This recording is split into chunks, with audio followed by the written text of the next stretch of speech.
Welcome to the ITSPmagazine podcast network. You are about to listen to the After 40 podcast with Dr. Deborah Heiser. Whether you're seeking inspiration, guidance, or a fresh perspective on the rich possibilities life offers after 40, this podcast is your go-to source.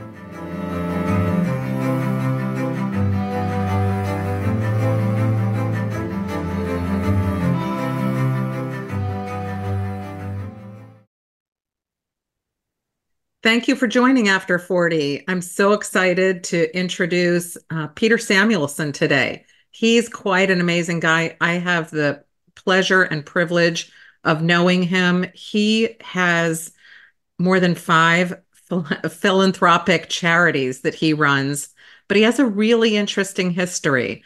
And I'm really excited for him to share with you today all about his generative nature and where that started. So welcome, Peter. Well, thank you for having me. I think it's under false pretenses. I didn't realize it was called Over 40, but I guess looking at my high number above that, 72, I guess I am over 40. Okay, you win. Well, welcome. I'm so thrilled you're here today. And I'm excited to tell everyone that you have been a film producer since the 1970s. You have had a really amazing career. You come from like film royalty as well. And you didn't just do that. You've done a lot more than that. So I don't know that people know the other side of you and what you've done. Can you tell me a little bit about what it was like growing up in film? Well, my grandfather was a silent film producer 100 years ago in the UK. My dad was the chairman of the British Academy.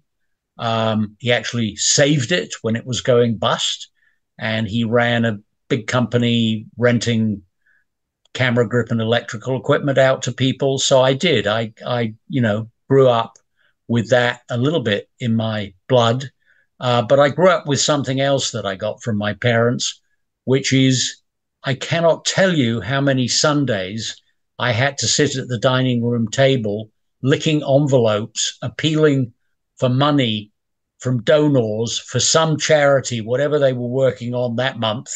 I was the free labor that helped with envelope stamps and sealing. And I think from almost the beginning of my life, I realized our people, tikkun olam. And I realized that in our family, certainly, as you sow, so shall you reap.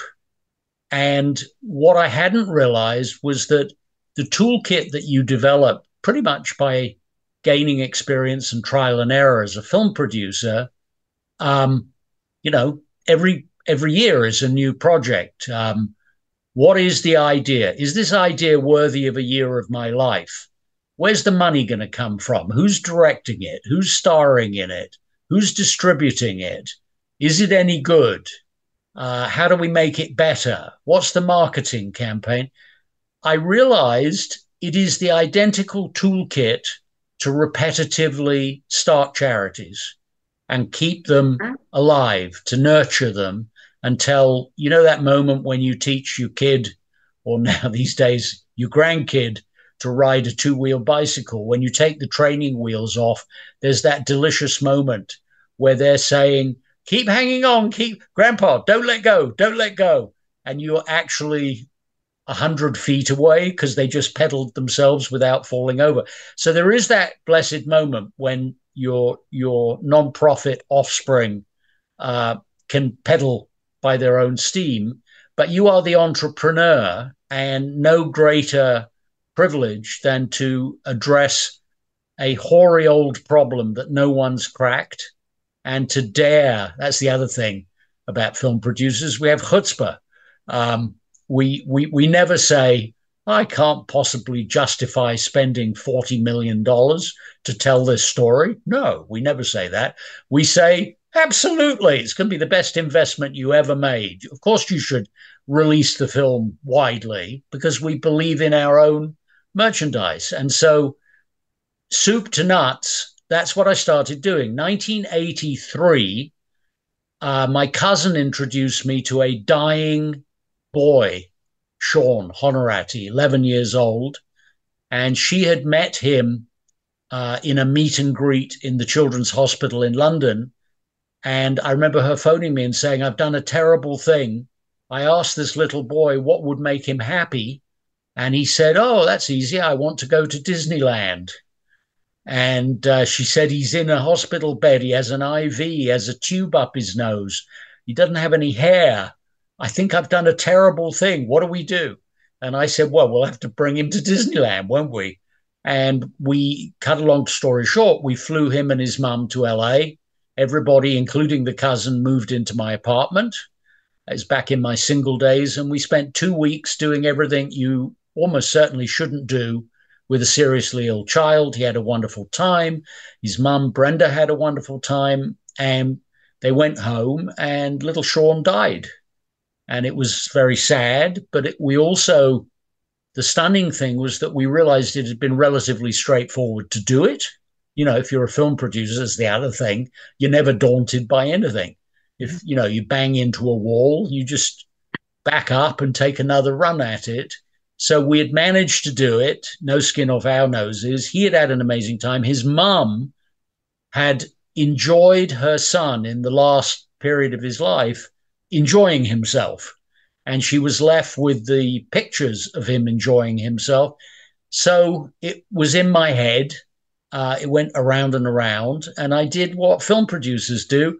I called a meeting. I stood at the end of the table and I said, you know, we just did this.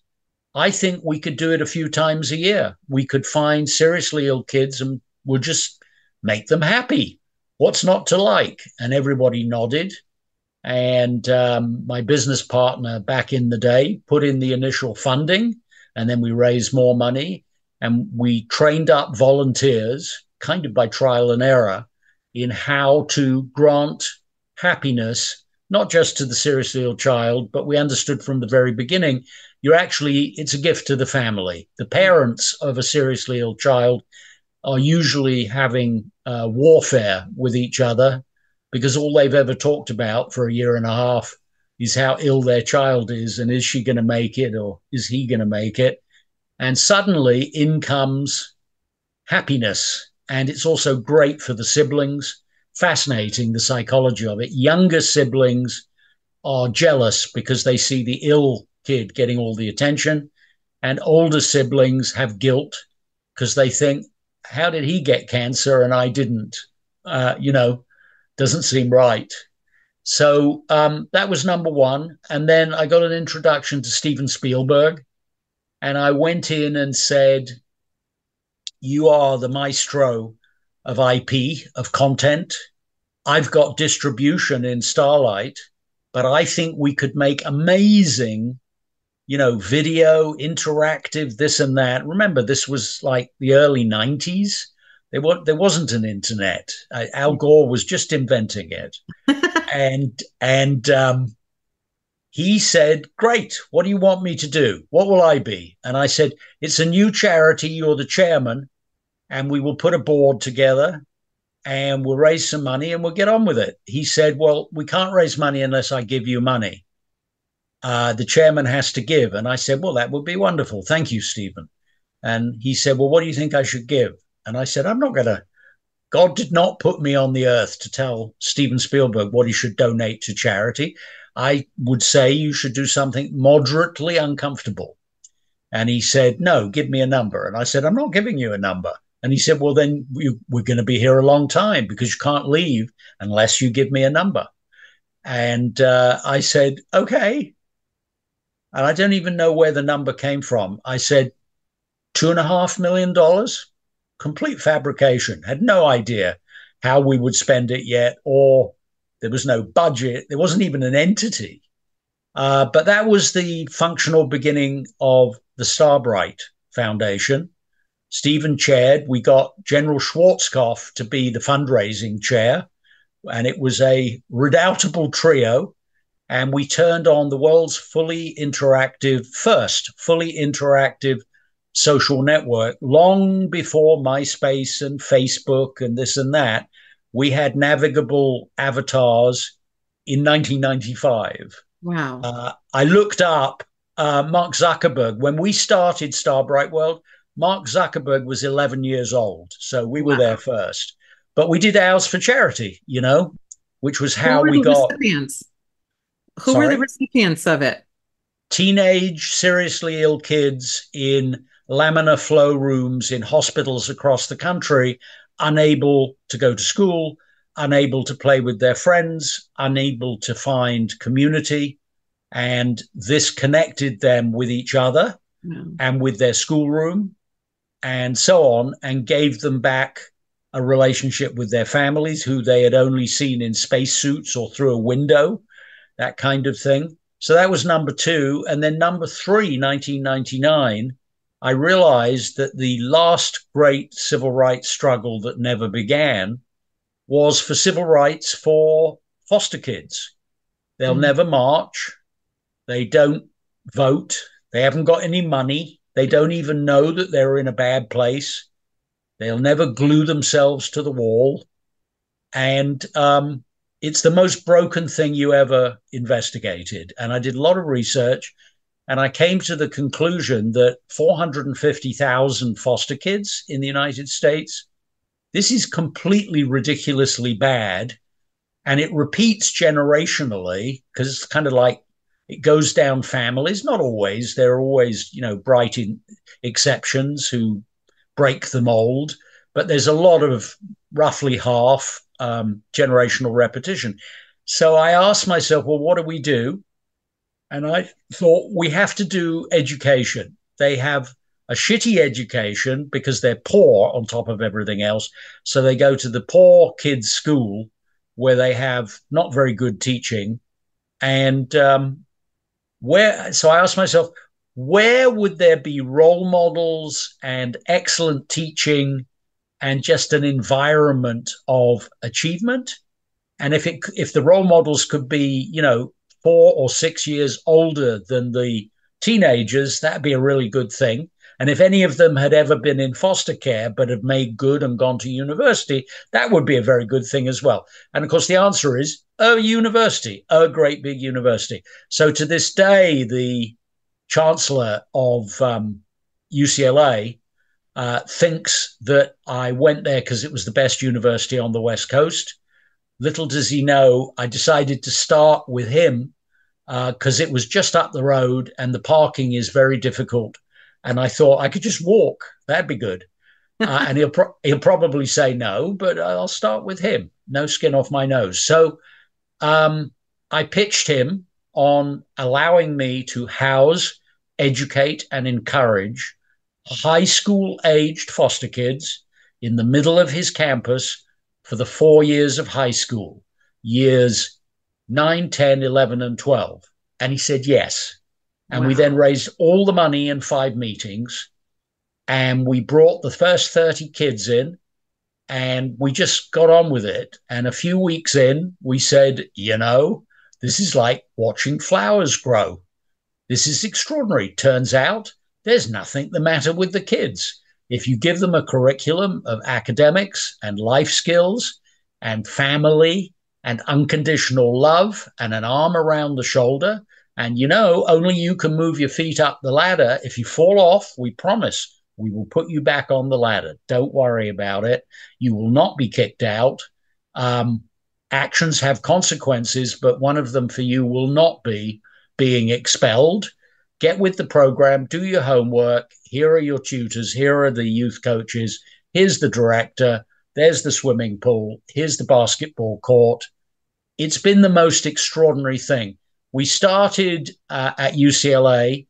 We now have 14 of these academies in the United States, all the way from LA, our original one, the pilot, all the way to the University of Miami and everything in the middle, or a lot in the middle. And we're up to number 5 in the United Kingdom, including, I'm happy to say, Cambridge University, where I went to school. I was the scaredy cat scholarship kid. And the idea that I actually got to walk across the grass end of last year in front of the Christopher Wren chapel built in the 17th century, and then shake hands with the master when we signed the MOU between First Star and Emmanuel College, Cambridge. And first intake will be the summer of next year. So we're working on setting it all up now. And then after that, University College London, ranked number one in the allegedly impartial newspaper ranking of, what here would be the Ivies, over there it's called the Russell Group. But when you walk into University College London, there's a big sign over your head that says ranked number one in the UK. So that's First Star. And then the other one, well, there are two, but I'll only tell you about one. EDAR stands for Everyone Deserves a Roof. I came out of a restaurant and a unhoused guy sort of poked his hand, palm up, into my chest, and I gave him $5 and kind of went off in disarray just to get away from him to the parking garage. And I was incandescently angry with myself. I thought to myself, this man has nothing. I have everything. What the hell? What? I'm scared of him. So I decided, as my penance for having, run away in disarray, that I would interview unhoused people. If all else fails, lean into it. So I did lean into it. I did 65 interviews on weekends on my bicycle. And I asked two broad sets of questions. How'd you get money and where do you sleep at night? And an old lady on Santa Monica Boulevard near the San Diego freeway, she said, come with me, I'll show you. And she took me on the Caltrans, maintenance land next to the freeway. And behind the bushes, there was a gigantic cardboard box with a crappy piece of blue plastic over the top. And it had been raining and it stank and it was awful. And she said, this is where I sleep at night. This is my home. And on the side of the box, it said in foot-high letters, Sub-Zero. And I thought, there's the epiphany. Yeah. There is God talking to me. We got the refrigerator. This old lady got the box. And how far apart do we separately go to bed at night? 2 miles? It's ridiculous. What's wrong? The golden rule. What's unjust? What's out of whack here? So initially I was going to raise money and build 100-bed facility. And I had it all priced out. And it comes to about $50,000 per bed generated. That doesn't pay to run it. It just pays to buy the land, build the building, kit it out. $50,000 a bed, $5 million for 100 beds. But then I did a little bit more research, and in the census back then, it said that there were roughly 80,000 unhoused people in the county of LA. That's $4 billion to house them. Mm-hmm. And I thought, I have no idea how you raise $1 billion. I certainly don't know how you raise that kind of money. So I thought, well, you don't give up when you're a film producer. If the door is locked, you go around the back, see if there might be a window open. And what I did is I came up with in my head, but I couldn't draw it because I have the spatial design ability of a newt. I came up with a thing which didn't have a name, where in the daytime, functionally, it would be like a shopping cart. But the big difference would be at night, completely different shape, let the front down, let the back down. And now you've got a 7-foot-long mattressed cot inside a covering with 2 windows and 2 doors. And I thought, well, someone has to design stuff in this city. And I found the Pasadena Arts Center College of Design. I went and met with Dean Korshak. I said, if I put up a prize, I'm big on competitions. If I put up a prize, would you let me do that? He said, I certainly would. It needs a name. What do you want to call it? And I said, I don't know. What should we call it? And between the two of us, we dreamed up the acronym EDAR. EDAR. So it's edar.org, and it stands for Everyone Deserves a Roof. There's about 300 people so far sleeping in them every night. We're about to go, God help us, into the new manufacturing run with improvements, because we did, hilariously, we did focus groups with the users. I don't think anyone ever asked them for advice on how to make a thing better. But they love it. And they told us, could we have a little shelf? Could we do this? Could it have a drawer underneath? And so on and so forth. That's EDAR. And the last one is called Aspire, the Academy for Social Purpose in Responsible Entertainment. And what that is functionally is the teaching. It's more than this, but the core is making it possible for students, undergrads, in a university who are not in the film school or the media school to learn videography. How do you do that? How do you write the little script? How do you make it? How do you edit it? Where do you put it? What's the distribution? Pretty much, they're taught how to make a PowerPoint. They're taught how to use Excel and the rest of the suite. This extends that into audiovisual persuasion, because in the end, narrative and storytelling is how you make anything happen. So that's my suite of charities. I'd like to say I'm the dad of them. That's it. I'm out of charities.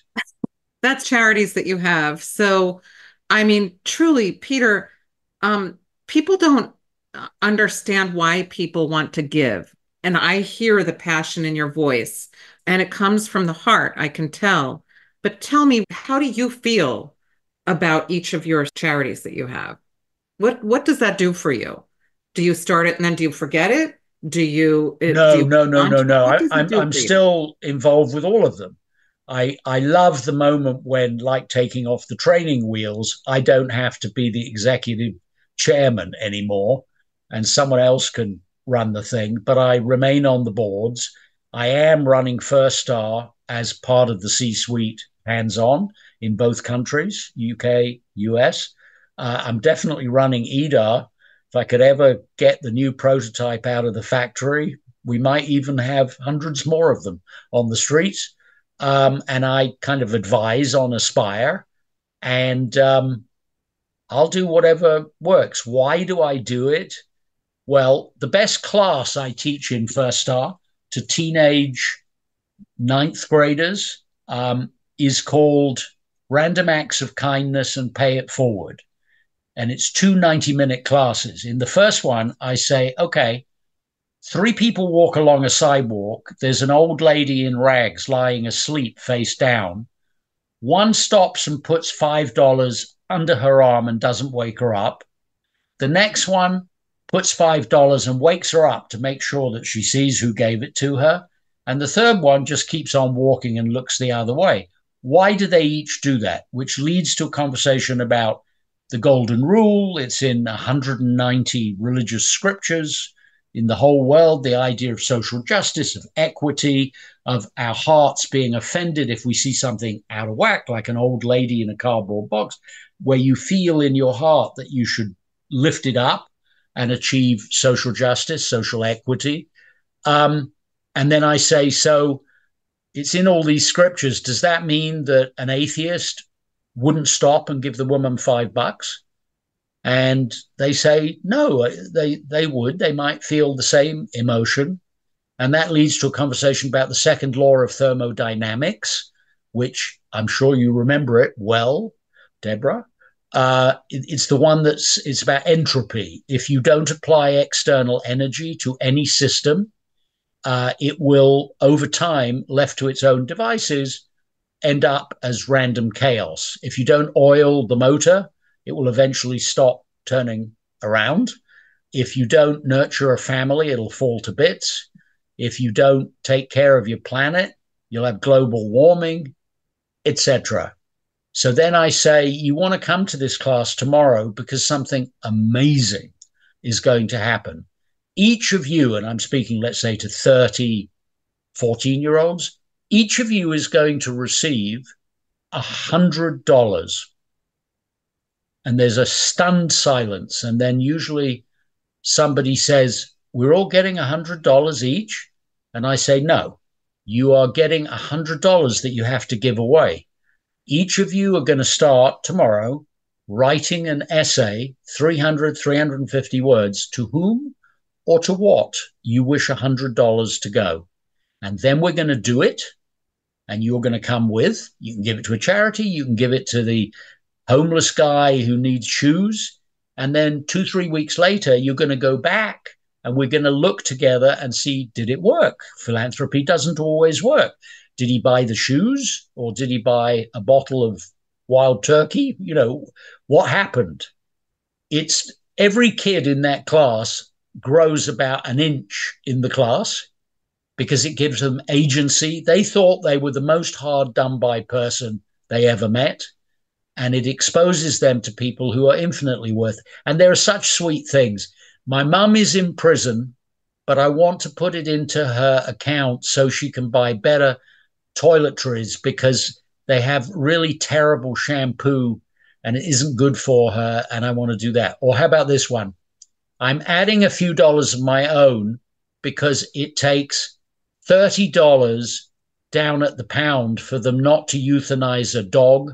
And I'm going to save 4 dogs. And the reason I'm going to do that is last time I was down there, I looked into the eyes of a puppy that had been very badly beaten. And I saw my own eyes because I was very badly beaten as well. So I'm saving 4 puppies, Jose.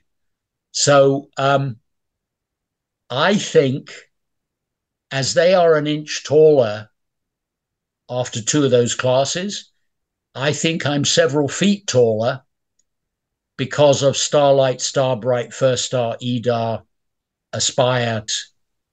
I think it's my legacy. I think and I hope and I pray it will last long after me.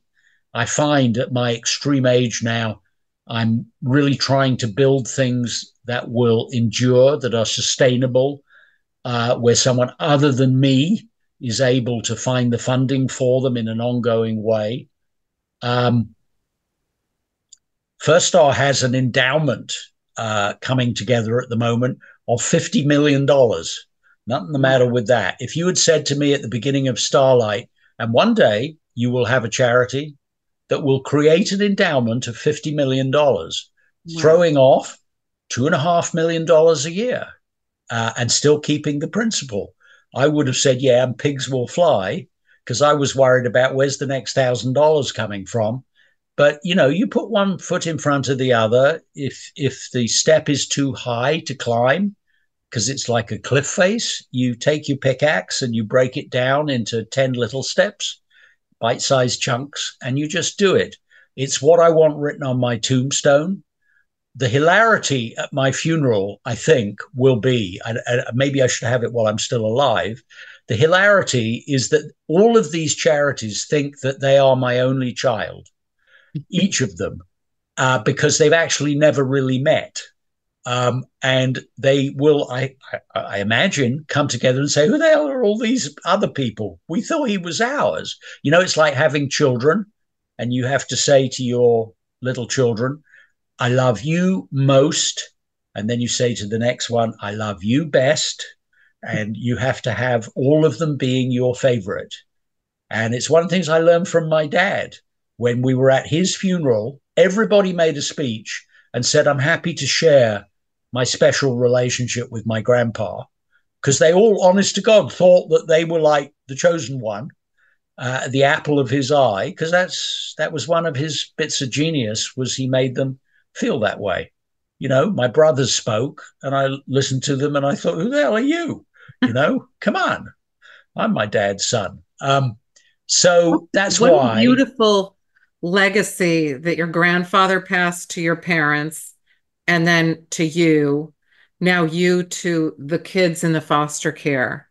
I mean, you were teaching them philanthropy. I mean, it just is continuing and continuing. It's beautiful. You have a legacy truly with that. Well, so there's I have a book coming out next year, and a pretty eminent and very successful documentary filmmaker wants to do a documentary where each chapter of the book is accompanied by a 5 to 7 minute video, Wow. which is about what is in that chapter, because I've written Tell me about the book. What's the name of the book?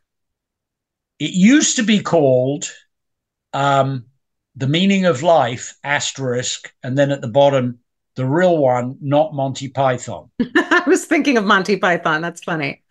And then my publisher explained, the editor explained to me that no one in the demographic of millennial and younger, Gen Z, have ever heard of Monty Python, which seems to me a dreadful lacking in their lives. So it's now called Finding Happy. It is targeted at underprivileged kids between, I would say, 14 and 25. And it is a self-help book where each chapter has a title which expresses what's going to be taught. It uses insanities from my life, both good, bad, and indifferent, to teach the lesson. And then it ends up with points for reflection and maybe for a bit of homework. So like you might have one where the title is, what is a good risk? What is a bad risk? How do you tell the difference? Mm-hmm. And then I talk about, ridiculous risks that I took, which I should never, I was an idiot, a hothead. I should never have climbed down the pipe shaft in the middle of the night in Marrakesh in the hotel to rescue a kitten, and then realized that I didn't have the upper body strength to get back up to where I came from. I thought, I'll just have to die in the Hotel Mamounia, Marrakesh. So stuff like that, but also good risks that I took, daring to do. If you just sit in the dark in the middle of the envelope of your world of the possible and you poke with a pencil, if you don't ever go to the edge and the point of the pencil goes through, you don't know where the edge is. You're just sitting there like an idiot in the middle with all of this potential. So the thing to do is to aggressively poke. And if you do go through, well, then back up and go off in another direction. I will never be a concert pianist. This I know. So anyway, the book and the accompanying documentary, it'll be a full-length documentary, but also in pieces. It can accompany the chapters. Haven't quite worked out, like the book on tape. Could you click at the end of each chapter and it would take you to the video? Don't know. But there are so many adventures in the screen trade. I've made 27 films and I've had so many bonkers things happen and strange, peculiar people that I've had to deal with. So we can use clips from the films as well. That's great. I won't just talk about the fact that an early job was when I was the production manager on The Return of the Pink Panther. I would have to go around the set at 6 o'clock in the morning and say, as you know, Peter Sellers won't work if anyone is wearing green. Do you mind going to wardrobe and change your socks? Because otherwise he won't get out of the car. That kind of thing. But also we can show a clip from the film. Lovely. So love it. That's it. I have 4 kids. They are all doing things that are so splendid and worthy.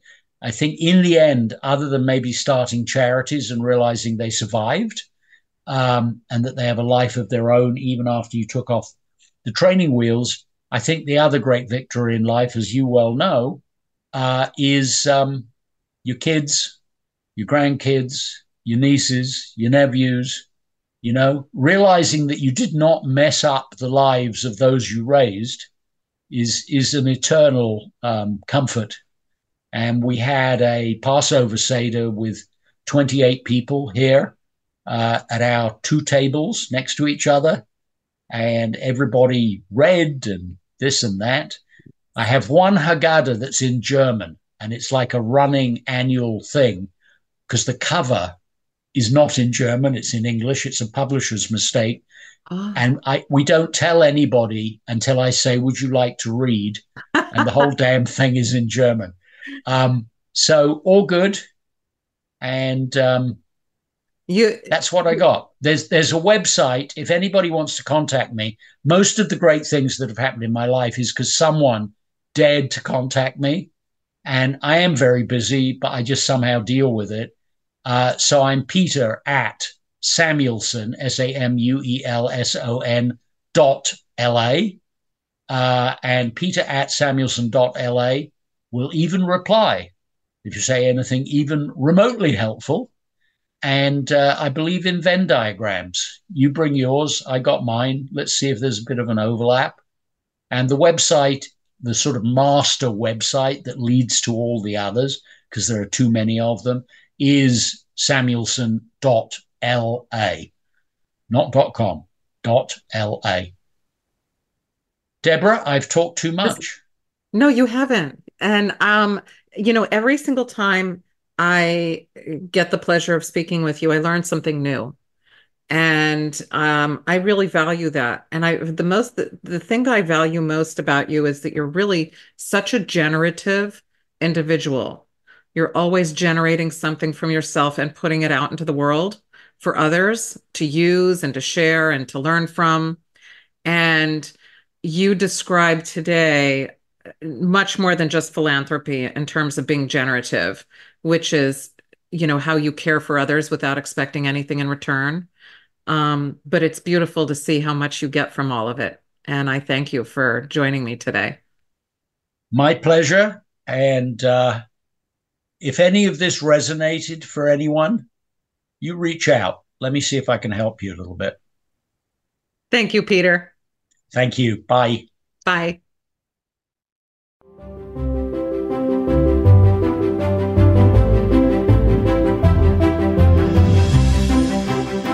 We hope you enjoyed this episode of the After 40 podcast with Dr. Deborah Heiser, part of the ITSPmagazine podcast network. If you learned something new and this conversation made you think, then add this show to your favorite podcast player, subscribe to the ITSP Magazine YouTube channel, and share the ITSP Magazine podcast network with your friends, family, and colleagues. If you represent a company and wish to connect your brand to our conversations and our audience, visit ITSPmagazine.com to learn how to sponsor one or more of our podcast channels. We hope you will come back for more stories and follow us on our journey.